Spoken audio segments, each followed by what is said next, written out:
보라, 그날 곧 내가 유다와 예루살렘 가운데에서 사로잡힌 자를 돌아오게 할 그때에 내가 만국을 모아들이고 여호사밧 골짜기에 내려가서 내 백성 곧 내 기업인 이스라엘을 위하여 거기에서 그들을 심문하리니 이는 그들이 이스라엘을 나라들 가운데에 흩어버리고 나의 땅을 나누었음이며 또 제비 뽑아 내 백성을 끌어가서 소년을 기생과 바꾸며 소녀를 술과 바꾸어 마셨음이니라. 두로와 시돈과 블레셋 사방아, 너희가 나와 무슨 상관이 있느냐?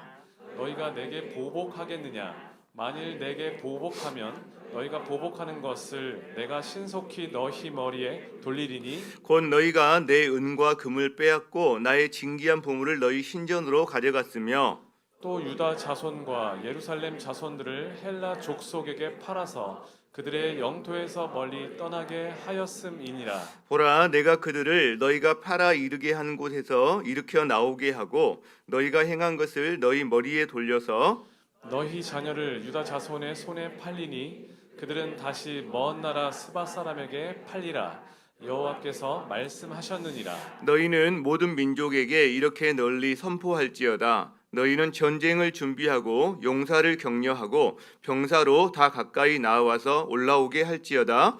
너희는 보습을 쳐서 칼을 만들지어다. 낫을 쳐서 창을 만들지어다. 약한 자도 이르기를 나는 강하다 할지어다. 사면의 민족들아, 너희는 속히 와서 모일지어다. 여호와여, 주의 용사들로 그리로 내려오게 하옵소서.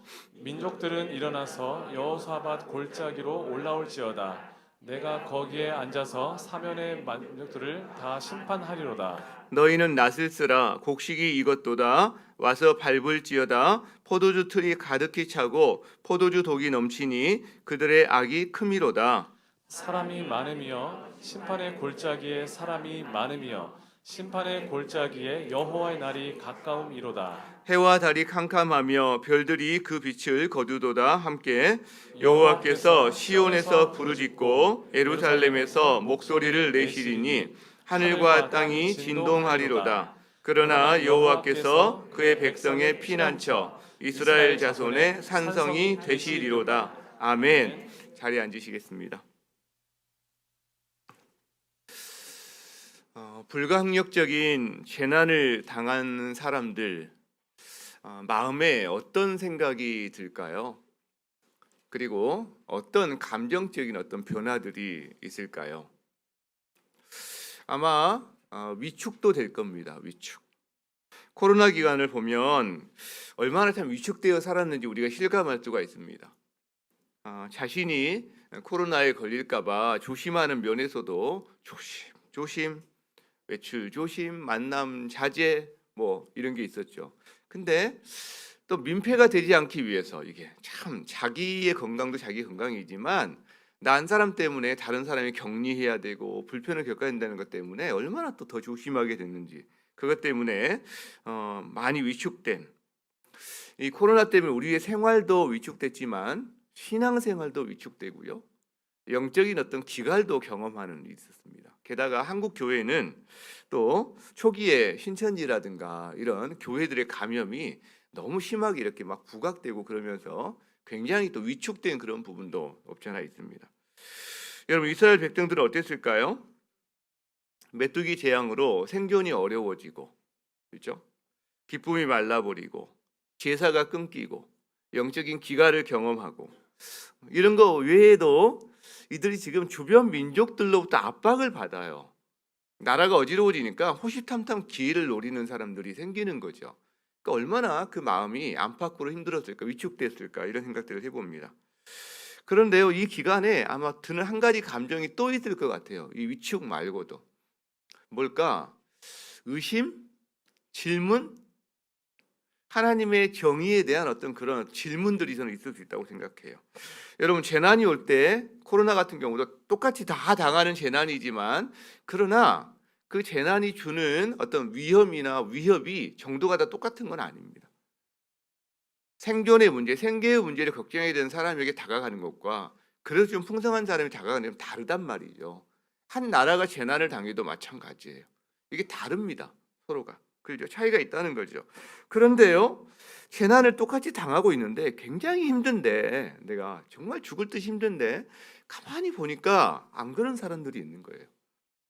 안 그런 사람들이.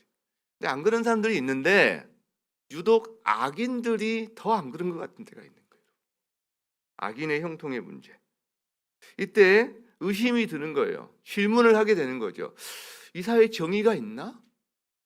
하나님의 정의는 지금 어디 있지? 이런 생각이 듭니다. 여러분, 그런 질문 안 해보셨어요? 이스라엘이 그런 질문을 하지 않았을까요? 자신들은 재앙으로 숨이 넘어가는 지경인데 이웃 나라를 보니까 남의 불행은 나의 행복, 그런 식으로 자기들을 통해서 오히려 유린해서 배를 채우고 있는 그들을 바라보면서 이스라엘이 어떤 생각을 했을까요? 여러분, 우리도 그런 질문을 동일하게 한다는 거예요. 우리들 역시. 내가 하나님의 사람답게 좀 살아보려고 하는데, 정직하게, 그렇죠? 살아보려고 하는데 난 왜 이렇게 힘들지? 형편이 나아지지 않지? 근데 오히려 하나님은 안중에도 없는 사람들은 너무 잘 나가는 것 같아. 너무 잘 나가는 것 같아. 온갖 수단을 사용하는 사람들은 승승장구하는 것 같아. 여러분, 이런 마음이 안 드냐는 거죠. 성도들 가운데 이런 마음 안 드는 사람이 얼마나 있을까? 저도 듭니다. 그렇죠? 때로는 그것 때문에 씨름해야 되는 시간들이 있습니다. 허무하기도 하고 이런 시간들이 왜 없겠어요? 여러분, 그런데 제가 보니까 시편 73편이요. 이런 우리의 마음을 정말 잘 대변하는 어떤 한 사람이다라는 생각이, 아삽의 시인데 한번 볼까요? 시편 73편 2절에 2절 3절을 먼저 보면 나는 거의 넘어질 뻔했대요. 미끄러질 뻔했대요. 넘어질 뻔하고 미끄러질 뻔했대요. 근데 왜 그러느냐? 3절에 이는 이유가 나오는 거죠. 악인의 형통함을 보았다는 거예요. 오만한 자를 자기가 질투하는 것을 보았다는 거예요. 이게 이 시인이 넘어진 이유입니다. 넘어질 뻔했다고 해요. 넘어질 뻔. 미끄러질 뻔. 근데 그 악인의 형통함이 쭉 나와요. 악인이 어떻게 형통한지. 4절에 보면 죽을 때에도 고통이 없대요. 힘이 강건해요. 죽을 때도 심지어. 그다음에 사람들이 당하는 고난을 안 당한대요.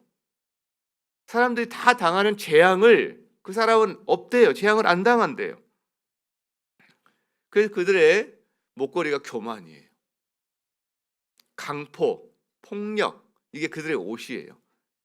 얼마나 잘 먹고 편안하게 살았는지 눈이 솟아나요. 막 이렇게. 그들의 소득은 마음의 소원보다 많아. 내가 원하는 소득보다 더 많은 걸 벌어. 돈이 막 들어와요. 자, 8절에 그들은 능욕하게 악하게 말해요. 높은 데서 거만하게 말해요. 여러분, 좀 가지고요. 일이 잘 되고요. 지위가 높아지면 사람 마음이 높아지기 때문에 거만해지고, 그죠? 그것도 악하게 말하고. 쟤들은 다 뭘 몰라서 그래. 뭐 고생 안 해서 그래. 노력 안 해서 그렇게 사는 거지. 자, 12절에 볼지어다 이들은 악인들이라도 항상 평안하고 재물은 더욱 불어나도다. 항상 평안해요. 항상 평안. 재물은 날로 날로 불어나요. 어떻게 이렇게 참 수완이 좋은지, 돈이 따라붙는지. 악인의 형통을 바라보면서 이 사람이 넘어질 뻔한 겁니다. 여러분 어때요? 이 시인의 고백이 공감이 가십니까? 넘어질 뻔, 미끄러질 뻔, 하나님을 바라보고 정직하게 산 것이 다 헛것인 것 같은 느낌이 들 때. 근데 이 사람이 이제 자기 마음을 이렇게 표현합니다. 내가 내 마음을 깨끗하게 하며 내 손을 씻어 무죄하다 한 것, 정직하게 살려고 한 거죠. 하나님 섬기고 살려고 한 거죠. 헛된 거 아니야? 왜? 나는 종일 재난을 당하며 아침마다 징벌을 받아. 하루 종일 재난. 그 생각해 보는 거죠. 이게 도대체 어떻게 된 일일까? 왜 악인들은 저런데 나는 이러지? 이걸 생각하니까 되게 고통이 되는 거예요. 아픔이 되는 거예요. 아픔이. 여러분, 이 시인의 마음이 어떻게 여러분의 마음이 됩니까? 여러분이 어떻게 공감이 가십니까? 이것이 우리의 인생이죠. 자주 경험합니다. 여러분, 재난 가운데 너무 힘든데 악인의 형통함을 바라볼 때 어떤 사람들은요, 의심이 안개처럼 피어올라요. 아직 믿음이 연약한 어린 성도들 같은 경우에는 하나님 계신 건 맞아? 하나님 계신 거 맞아? 이런 생각까지 할 겁니다. 어떤 사람들은 서운함이 안개처럼 피어오르기도 해요. 서운함이. 하나님을 이미 경험한 성도들, 그래서 하나님 계신 건 맞아라는 것을 말할 수 없는 성도들은 하나님이 나에게 왜 이러실까? 이런 생각을 하게 됩니다. 여러분, 이 문제를 시인은 지금 어떻게 해결하는지 아세요? 이게 어떻게 해결됐는지 아세요? 쉽게 해결되지 않는 문제인데 의심의 안개가 어떻게 물러갔을까요? 17절에 나옵니다. 하나님의 성소에 들어갈 때야 그들의 종말을 내가 깨달았나이다. 무슨 말인가요? 종말이에요, 종말. 마지막. 그들의 마지막을 본 거예요. 지금 현재를 본 게 아니라 그들의 마지막을 보게 된 거예요. 그랬더니 어떻게 됐느냐?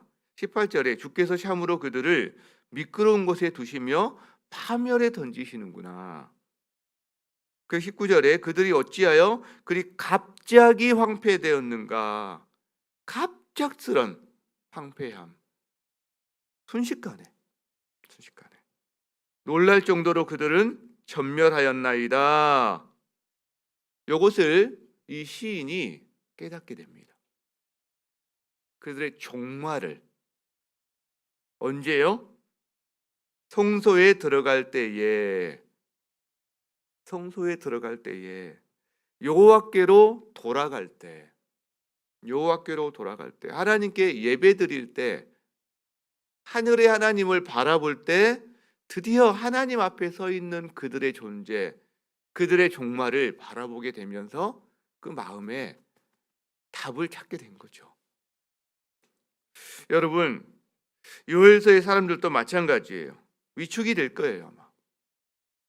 악인의 형통을 보면서 하나님의 정의에 대한 의심, 질문 많이 했을 겁니다. 실제로 자기 신앙의 수준에 따라서 심지어 하나님이 계시는지부터 시작해서 하나님 계시는 건 부정할 수 없지만 정말 하나님의 공의와 정의가 어떻게 된 거지? 그런 고민들 많이 했을 겁니다. 여러분, 그들에게 이제 주님이 해주시는 말씀이 있다는 거예요. 그게 뭐냐면 마지막에 심판이 있다라는 말이에요. 마지막에 심판이 있다.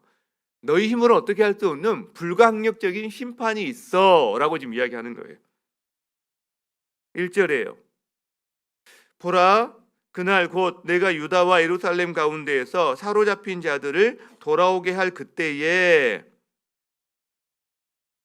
이스라엘 자손들이 포로에서 돌아와서 회복되고 그들을 번영하게 하실 그때에 또 한 가지 일을 더 하십니다. 내가 만국을 모아 데리고 여호사밧 골짜기에 내려가서 내 백성 곧 내 기업인 이스라엘을 위하여 거기에서 그들을 신문하겠다. 열방 만국을 피고로 세워요, 재판석에. 그리고 하나님께서 친히 심판, 신문을 진행하는 거죠.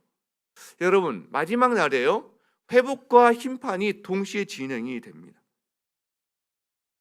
오늘 이 마지막 심판에 대한 이야기를 주님이 하고 계세요.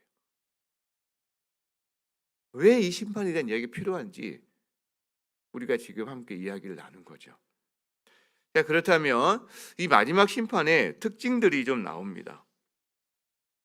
먼저는요, 심판의 주체가 누구냐라는 거예요. 다시 2절을 보면 내가가 누굴까요? 여호와 하나님이에요. 내가 마지막에 그들을 신문하겠다. 우리나라 말은 생략을 너무 많이 하는데 주어가 많이 생략돼 있어요. 이 내가가 여기서 이 본문에 3번이 나옵니다. 내가 만국을 모아 데리고 갈 것이다.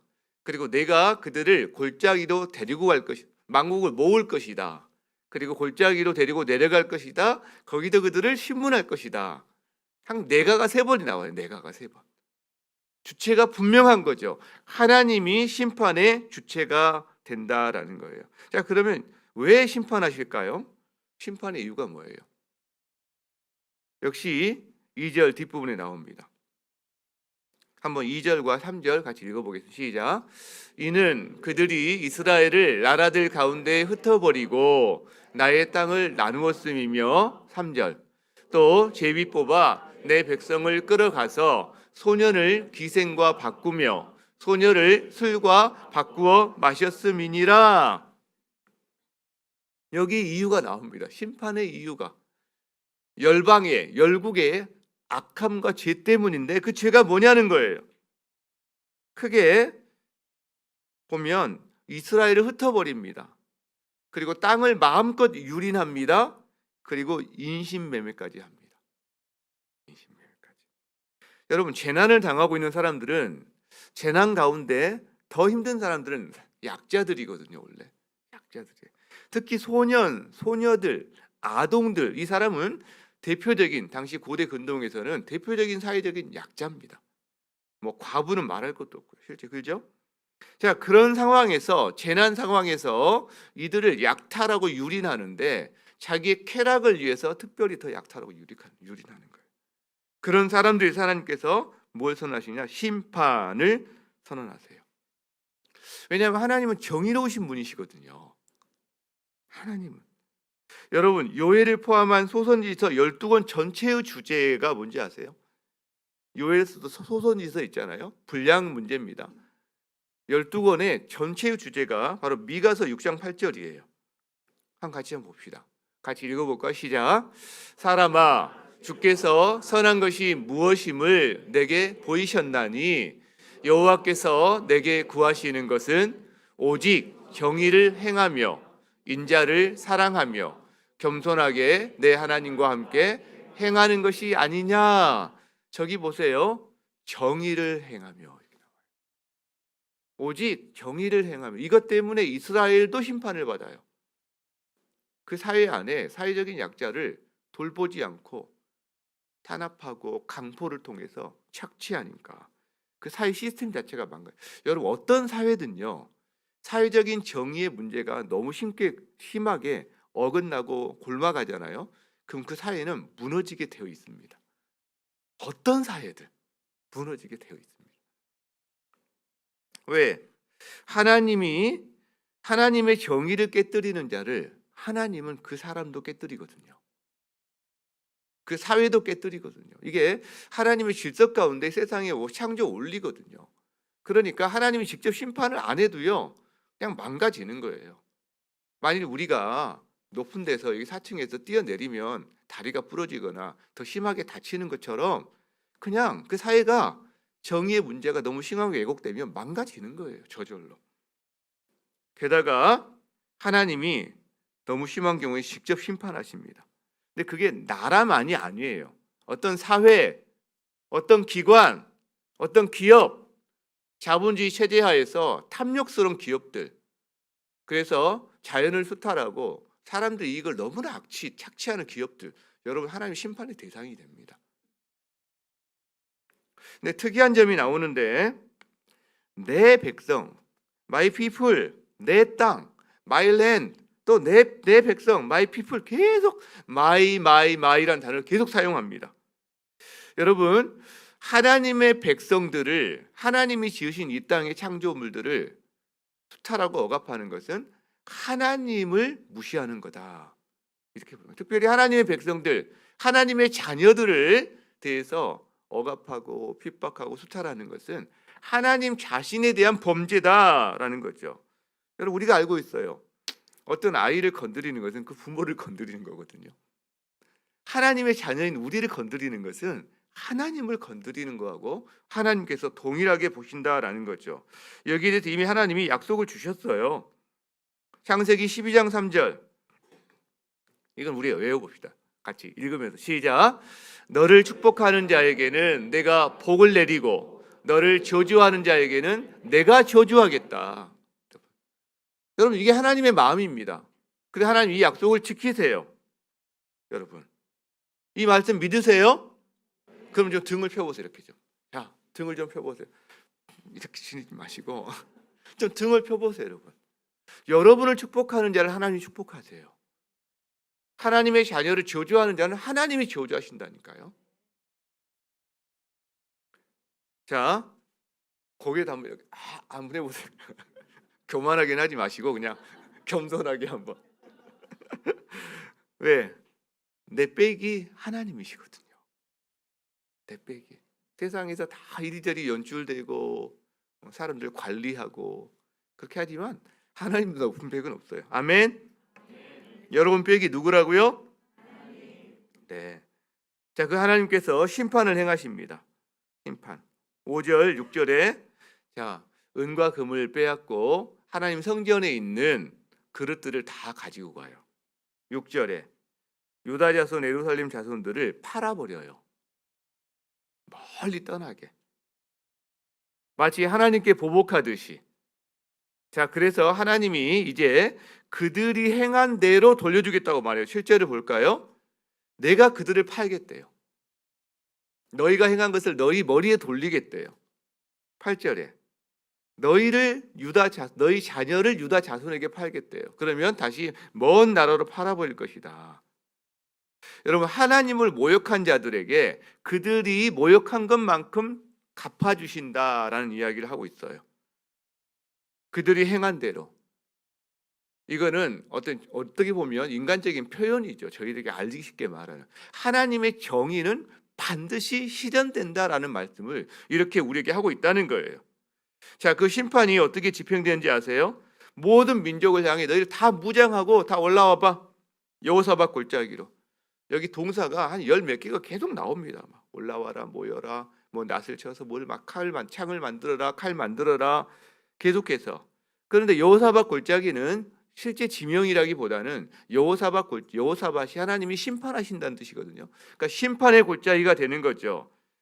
여기에서 하나님이 주의 용사를 또 불러오셔서 모든 민족들을, 즉 하나님 나라의 백성들을 향한 그들의 악행을 여기서 심판하시겠다라고 한 거예요. 그리고 그 심판의 모습을 뭘로 하느냐? 왜? 그림으로 보여주시는 거거든요. 하나님의 심판의 모습을 어떻게 표현할 수 있을까요? 그러니까 이게 모습이 이렇게 할 거야 저렇게 할 거야 이게 어려우니까 그들에게 익숙한 한 모습을 보여주는 겁니다. 그게 곡식타작하는 거예요. 곡식타작. 포도주를 만드는 거. 포도를 낫으로 베어다가 그 다음에 포도를 어떤 큰 통 같은 데 넣겠죠. 거기 사람이 밟거나 다 밟아서 막 포도가 막 터지고 튀기고 진이게지는 그 장면을 통해서 포도주가 나오는, 그죠?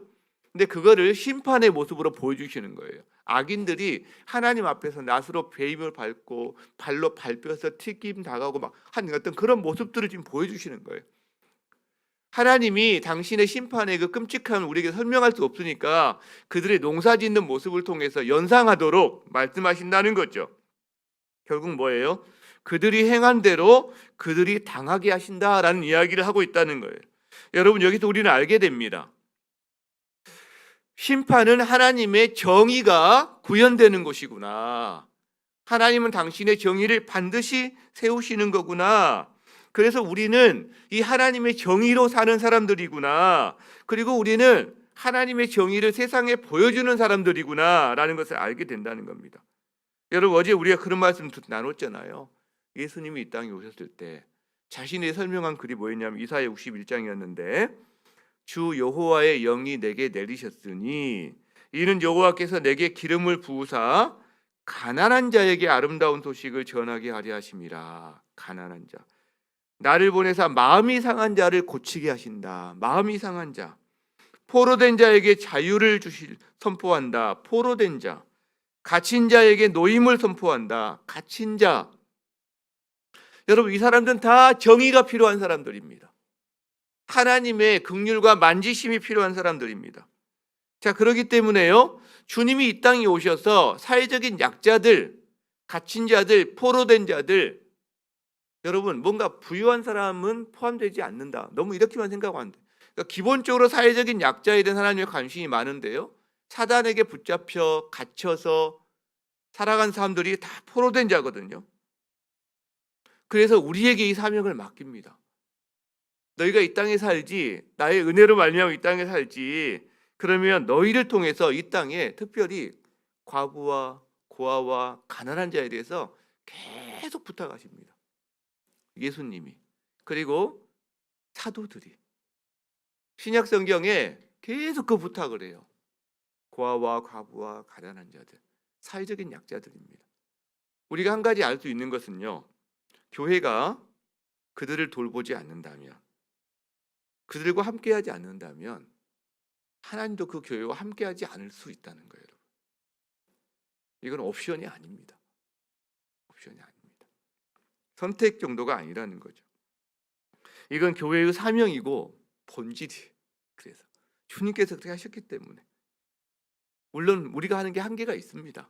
우리가 사회의 모든 약자들을 우리가 다 어떻게 할 수가 있는 것도 아닙니다. 그러나 우리가 할 수 있는 건 해야죠. 그렇죠? 관심이 가야죠. 끼리끼리, 우리끼리. 어려운 사람들은 교회에 들어올 수도 없고, 교회 생활하려면 엄청나게 돈이 들어야 되고, 교회 들어왔을 때 가지지 못한 자, 힘든 자들이 뭔가 고개를 숙여야 되고, 여긴 내가 다닐 곳이 아니야. 다 떠나가야 되고, 그렇다면 그곳에 하나님도 떠나갈 수가 있어요. 왜? 이 사람에게 한 것이 나에게 한 거다. 이 사람에게 한 것이 나에게 한 거다. 그러시니까. 그 누구도 이게 자유로울 수가 없습니다. 저도 그렇고. 그러나 우리가 눈은, 방향은, 마음은, 작은 실천 하나는 그렇게 가져가야 된다는 거죠. 저는 그래서 이거 본문을 준비하면서 한 가지 생각이 들었어요. 한번 말씀드린 적이 있는데, 우리 리더들하고도 소통을 좀 한 적이 있고, 분당 우리 교회에서 저희가 개척을 할 때 개척 지원금을 개척 자금을 이렇게 지원을 해주셨어요. 그 교회가 잘 자립하면 그걸 다시 이제 상환해서 또 다른 어떤 개척 지원에 사용할 수 있도록 원래 이렇게 했습니다. 그래서 저희가 이제 작년 말부터가 그 상환을 해야 되는 시기였습니다. 그래서 저희가 이제 예산을 가지고 준비를 이렇게 열심히 해서 조금씩 일부씩 갚아 나가려고 준비를 잘 했습니다. 여러분도 헌금을 참 많이 해주셔서 준비가 됐어요. 그런데 작년 연말 올해 이렇게 거치면서 계속 의논하는 가운데 분당 우리 교회에서 그거를 개척 지원금 상환을 면제시켜 주셨어요. 면제. 너무 감사하죠. 네, 너무 감사하죠. 이게 한 5억 정도 됩니다. 그러니까 5억을 우리가 상환 면제를 받은 거죠. 그러면 저희가 우리 섬김당회에서 참 감사한 마음도 가지면서 여러 가지 의논을 했습니다. 근데 그 의논했던 핵심이 뭐냐면 흘려보내자. 흘려보내자. 왜? 잘못하면 우리가 사해가 된다. 사해가. 사해는 받기만 하고 딱 안 흘려오는 게 사해잖아요. 썩어버리잖아요. 갈릴리오스가 되자. 우리가 받았으니까, 그리고 교회가 이렇게 우리가 잘 세워졌으니까 이거를 우리도 모아서 한번 잘 흘려보내보자. 그렇죠? 그게 5억이 될지 더 이상이 될지 흘려보내보자. 그러면서 저희가 한 3가지 정도 생각을 했어요. 먼저는 하나님 나라의 계속적인 확장과 세움을 위해서 교회 개척에 우리도 똑같이 한번 지원을 해보자. 그걸 사용해보자. 그리고 두 번째는 원래 3번째인데 바꿔서 말할게요. 2번째, 3번째를. 3번째는 다음 세대 공간이 앞으로 필요할 수 있을 텐데 그런 공간이 필요한 걸 위해서 우리가 한번 사용해보자. 그래서 2번째가 뭐였냐면 고아들 같은 경우에 18세가 되면 나와야 된답니다. 그 나올 때 약간의 자금 한 500만 원인가를 주면서 이렇게 사회생활을 시작해야 되는 거예요. 그러니까 이걸 보호 종료 아동이라고 합니다. 보호 종료 아동. 이렇게 나오는 인원들이 적지가 않습니다. 근데 사실 나쁜 길로도 많이 가고 사기꾼도 많이 붙고 굉장히 어려움이 많아요. 이들이 뭐 주거 문제, 그다음 보호 문제가 여전히 사실은 불안정한 상황이잖아요. 그래서 그때 이런 보호 종료 아동과 또 우리 청년들, 주거 문제가 심각한데 청년들을 위한 헤세드 하우스 같은 걸 우리가 한번 할 수 있으면 좋겠다. 이게 이제 2번째 있었던 그런 마음이었어요. 그래서 지금 그때 한번 우리 리더들에게 이걸 이제 나누고, 그리고 이제 하나님께서 어떻게 하시나 하고 그냥 기다리고 있는 중에 있는데, 이거 말씀을 준비하면서 이제 준비 모임이라도 한번 시작해 보면 어떨까? 준비 모임이라도. 어차피 예산은 저희가 되는 대로 뭐 시간이 되면 할 거니까 그거는 그것대로 조금씩 마련을 해 가고 1년에 뭐 얼마든 몇 천만 원이든 뭐 하나님 많이 주시면 1억이든 마련해 가고요. 한번 준비 모임이라도 시작하면서 방향성이나 현황이나 과연 우리가 사역을 할 수 있는지, 할 필요가 있는지부터, 한다면 어떻게 하는 게 가장 좋을지 이런 것들을 의논이라도 해가고 기도를 모아간다면 그러면 언젠가 이게 소명으로 드러나지 않을까? 뭐 못하면 어쩔 수 없는 거고요. 우리한테 맞지 않는 사역이라면 못하는 거지만 하나님 허락하시면 할 수 있다라는 생각이 드는 거죠. 여러분 관심 있는 분은 조만간에 주보 광고를 통해서 한번 저희가 한번 그걸 의논을 할 테니까 여러분도 모임에 그냥 편안하게 오시고 기도해 준다는 마음으로 한번 시작하셔도 되겠다 싶습니다. 뭐 몇십 명 이렇게 모일 필요는 없습니다. 관심 있는 사람 몇 사람 모여서 꾸준히 기도하면서 준비하면 되지 않을까. 이걸 왜 하냐고요? 우리하고 아무 상관도 없는데 하나님의 형상을 가진 자녀들이거든요. 그리고 이 사회의 약자들이거든요. 그러니까 어쨌든 우리가 한번 돌아보자라는 거죠. 왜? 그것이 바로 마지막 때에 하나님께서 그들을 보호하시고 그들에게 가한 그런 악행자들을 하나님께서 심판하시는 과정 가운데 있기 때문이라는 거죠. 우리에게 사명으로 주셨기 때문에 그렇다는 거죠. 여러분 이렇게 여호와의 날은 옵니다. 심판의 날, 마지막 날은 옵니다. 자, 그러면 뒷부분에 여호와의 날에 대해서 조금 더 말씀하시는 게 있어요. 여호와의 날은 어떤 날인가? 여호와의 날은 왜 두 가지라고 그래요? 하나는 심판의 날이다 그랬어요. 14절에 그게 나옵니다. 사람이 많음이여 심판의 골짜기에 사람이 많음이여 심판의 골짜기에 여호와의 날 가까움이로다. 왜 사람이 많아요? 마지막 날에 모든 민족들이 심판의 대상이 되거든요. 모든 나라들 사람이 많은 거죠. 근데 그때 해와 달이 캄캄하며 별들이 그 빛을 거두도다. 우주적인 현상이 일어난다는 표현이 될 수도 있고요. 또 하나는 해, 달, 별 이게 그 사람들이 믿는 대상입니다. 이방인들은 해, 달, 별을 믿어요. 근데 소용없다라는 거예요. 그들에게 그 마지막 날에는 소망이 없는 거예요. 자기가 믿던 모든 게 끊어집니다. 모든 게. 여러분은 뭘 믿고 사세요? 마지막 날 여러분이 만약에 의지하는 것, 하나님이 아닌 다른 것을 의지하는데 그게 여러분을 지켜줄 수 있을까요? 없다는 거예요. 그런데 동시에 여호와의 날은 회복의 날입니다. 하나님의 백성들에게는 이게 구원의 날입니다. 16절에 그래서 이건 같이 한번 읽어봐야 될 것 같아요. 시작. 여호와께서 시온에서 부르짖고 예루살렘에서 목소리를 내시리니 하늘과 땅이 진동하리로다. 그러나 여호와께서 그의 백성의 피난처 이스라엘 자손의 산성이 되시리로다. 여러분 여호와의 날에 여호와께서 시온에서 으랑 으랑 이게 아이디어스 막 웃었을 때는 깔깔깔깔 예, 이게 표효하는 거죠. 표효. 그죠? 사자들처럼 자기 백성을 지키시는 거예요.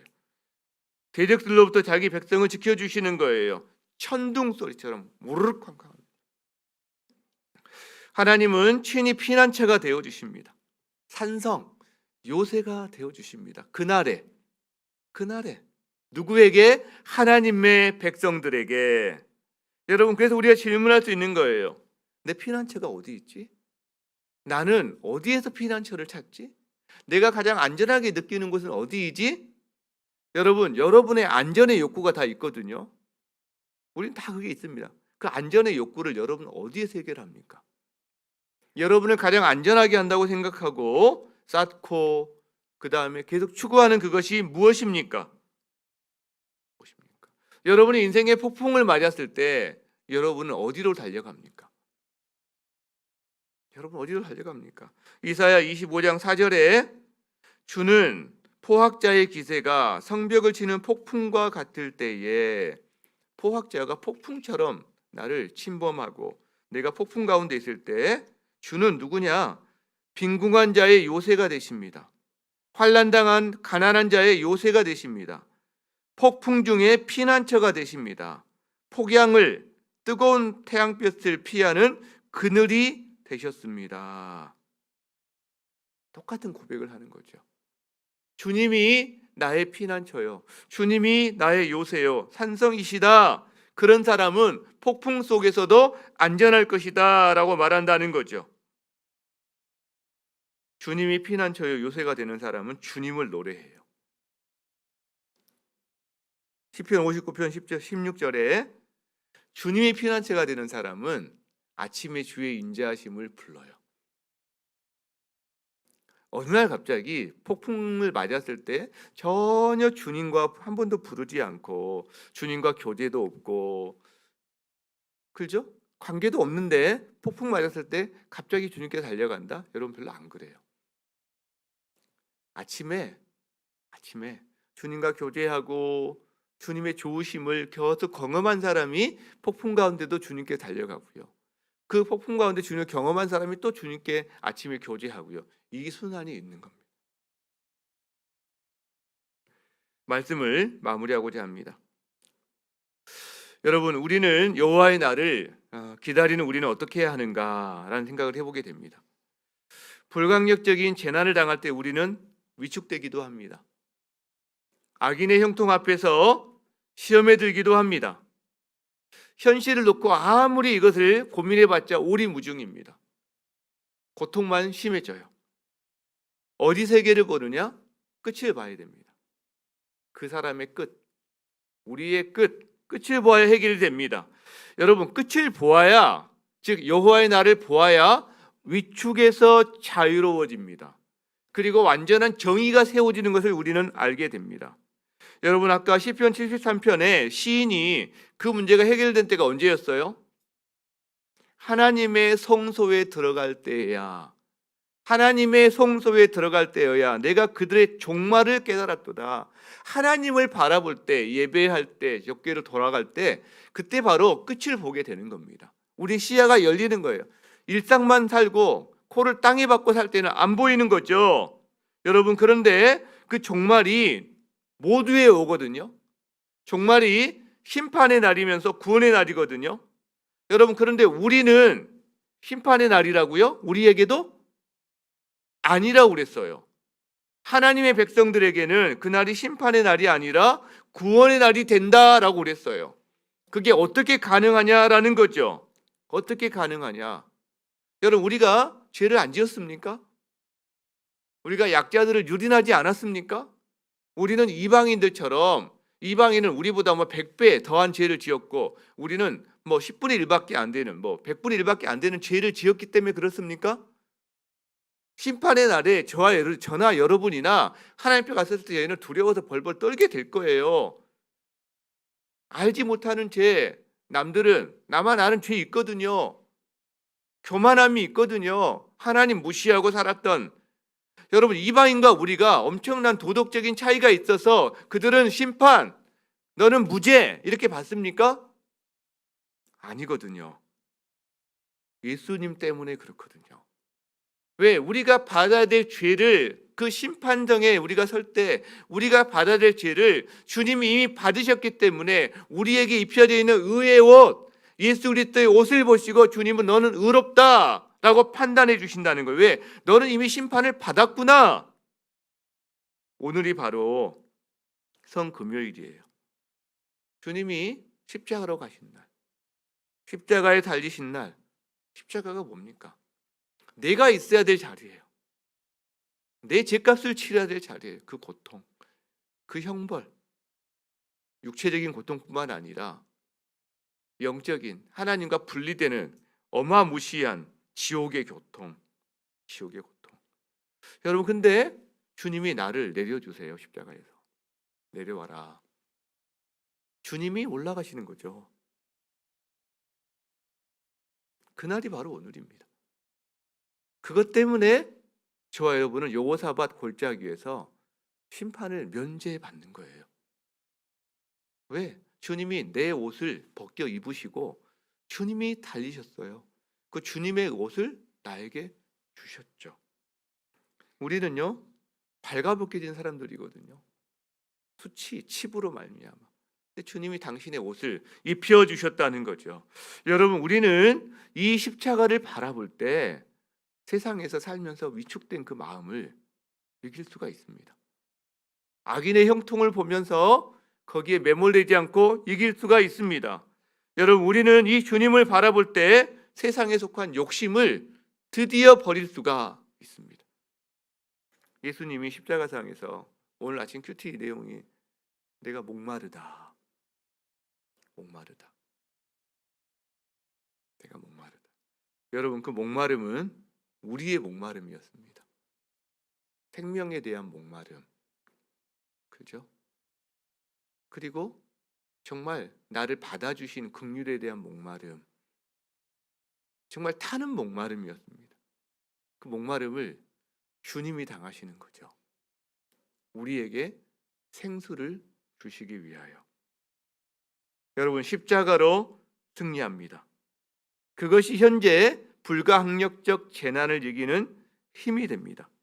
그리고 우리는 세상 사람들에게 여호와의 날이 있다라는 것을, 그리고 여호와의 날을 기다리는 사람의 삶을 보여줄 수가 있습니다. 여러분, 위축되지 마시기 바랍니다. 쫄지 마시기 바랍니다. 세상에. 왜? 주님이 다 이루셨어요. 끝이 있어요. 심판이 있어요.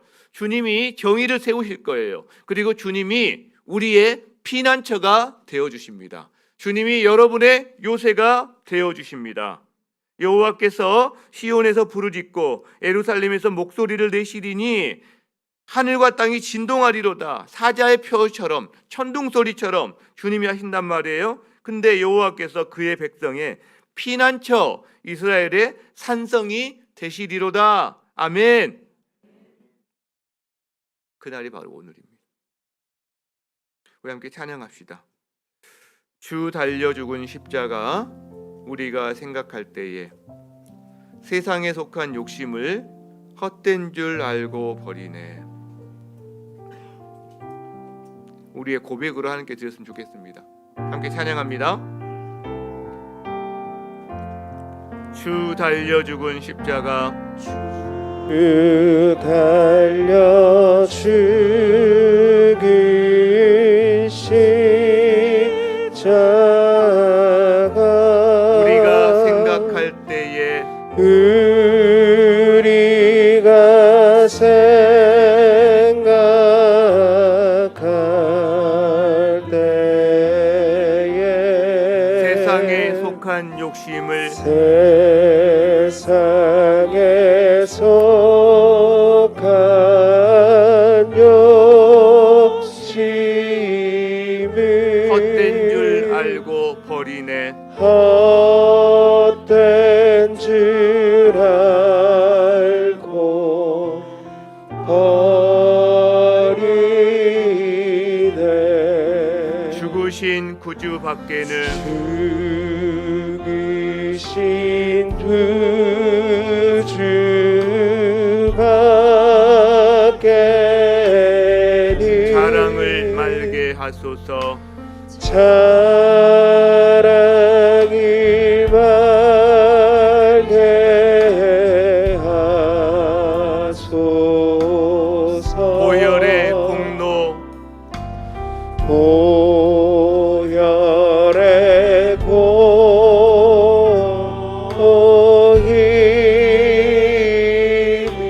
힘입어 교만한 마음을 버리네. 교만한 마음을 버리네. 못 박힌 손발 보니 못 박힌 손발 보니 큰 자비 나타내셨네. 큰 자비 나타내셨네.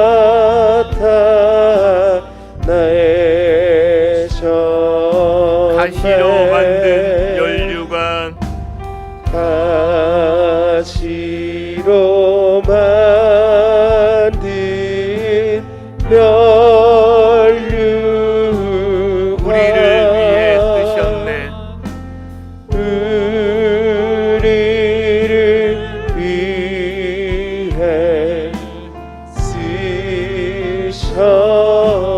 온 세상 만물 가져도 온 세상 만물 가져도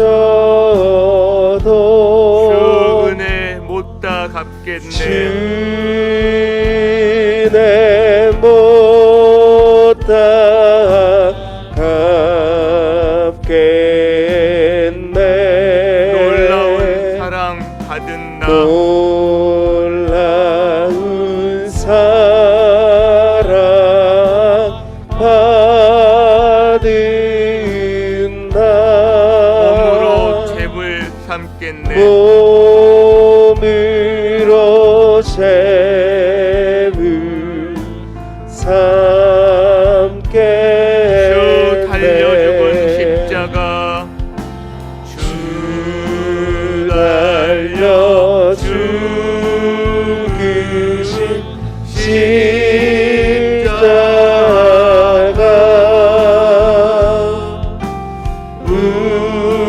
우리가 생각할 때에 세상에 속한 욕심을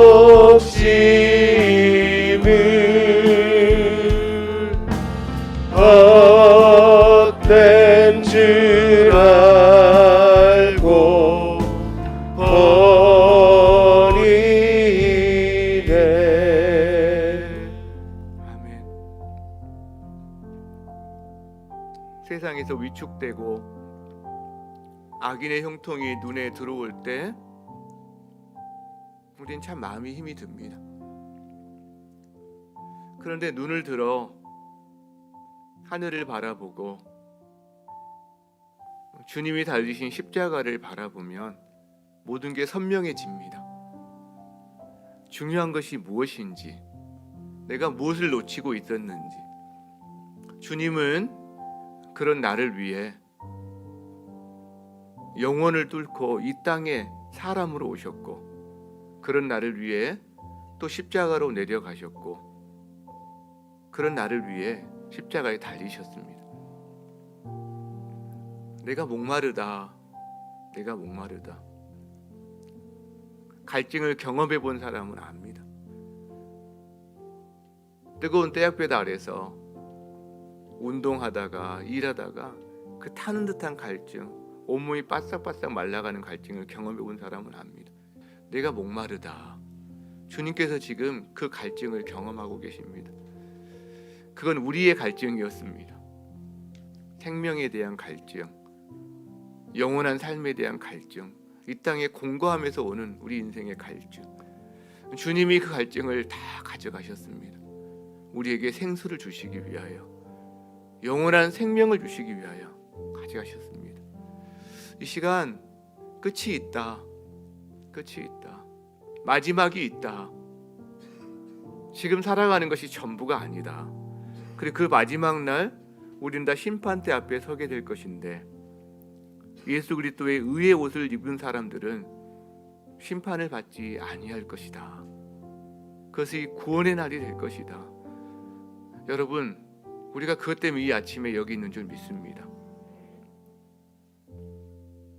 주님 앞에 이 사랑의 고백으로 나갔으면 좋겠습니다. 주님 앞에 주님만 자랑하게 하여 주옵소서. 주님, 가시로 만든 면류관 주님 쓰셨는데 이 땅을 살면서 우리도 그 길을 걷게 하여 주옵소서. 놀라운 사랑을 받은 하나님, 우리 자신이 하나님 앞에 드리는 작은 제물이 되게 하여 주시옵소서. 함께 기도합니다. 주님, 살아계신 하나님, 주님, 하나님 이 시간 주님을 바라봅니다. 십자가의 그 사랑을 기억합니다. 우리를 위해 기꺼이 주 달려 죽으신 십자가를 바라봅니다. 하나님 십자가의 하나님, 십자가 세상에서 위축당할 때가 많습니다. 예수 그리스도의 사랑을 기억하며 악인의 형통을 바라보며 아버지 마음에 의심과 질문이 들 때가 많습니다. 때로 미끄러질 뻔, 넘어질 뻔합니다. 아버지, 그러나 이 시간 다시 한번 주님을 바라봅니다. 끝이 있다는 것입니다. 마지막이 있다는 것입니다. 그리고 그날 하나님 우리를 건지시기 위하여 주님께서 십자가로 가셨다는 사실을 눈을 들어 바라봅니다. 그 십자가를 바라볼 때 더 이상 세상에 대해서 쫄지 않을 것입니다.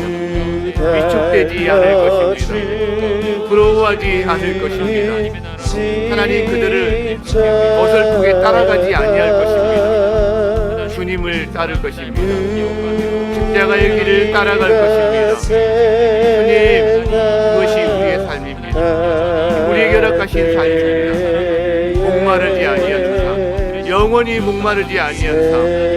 하나님, 세상을 살아가면서 우리에게 갈증이 너무나 많은데 영원히 목마르지 아니한 삶을 위하여 우리를 불러주심을 믿습니다. 주여, 그 은혜로 하나님 아버지 살게 하여 주시옵소서.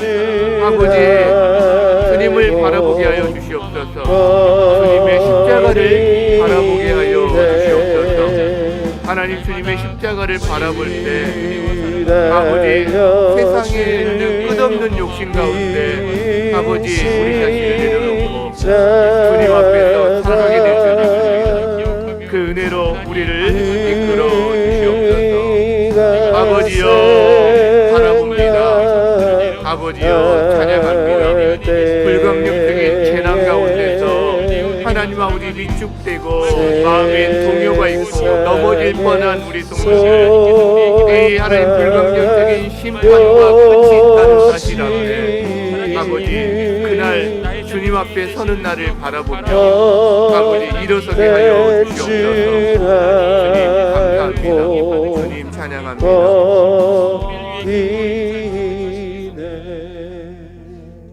재난의 한복판을 지나가고 있는 주여, 우리 성도들을 기억하여 주시옵소서. 주님, 참 많이 위축됩니다. 세상에 대해서 쫄 때가 많습니다. 아버지, 마음에 의심과 염려가 되는 때가 많습니다. 악인들이 부러워질 때가 있어서 넘어질 뻔, 미끄러질 뻔 하는 것이 하나님, 저와 우리 성도들의 현실입니다. 주님, 주의 십자가를 보게 하여 주시옵소서. 주님의 십자가를 보며 끝이 있다, 마지막이 있다, 주님의 심판이 있다. 그리고 주님께서 심판의 날을 위하여 나를 대신하여 이미 십자가에서 심판을 당하셨고 나에게 의의 옷을 입혀주셨다. 주님, 더 이상 위축되지 않게 하여 주옵소서. 쫄지 않게 하여 주옵소서. 우리는 주님이 계십니다. 주의 의의 옷이 있습니다. 아버지, 주 앞에서 살게 하여 주시옵소서. 연약하고 약한 자들, 가난한 자들, 심령이 공고한 자들, 주님 돌아보며 살게 하여 주시옵소서. 성도들이 서로 손을 맞잡고 하나님 끝을 향해서 함께 의지하고 살아가는 자들인 것을 잊지 않게 도와주시고, 작은 것 때문에 마음 상하고 서로 하나님 원망하고 불평하는 관계가 아니라 하나님, 이 순례길 서로 의지하며 믿음을 격려하며 살아가는 저희들이 되게 하여 주옵소서. 예수님의 이름으로 기도드립니다. 아멘. 우리 한 번 더 찬양합시다. 주님이 우리의 피난처와 우리의 요새가 되신다고 했습니다. 그분을 의지할 때 우리는 승리할 수 있고 빛을 비추임 받을 수 있음을 믿습니다. 함께 찬양합니다.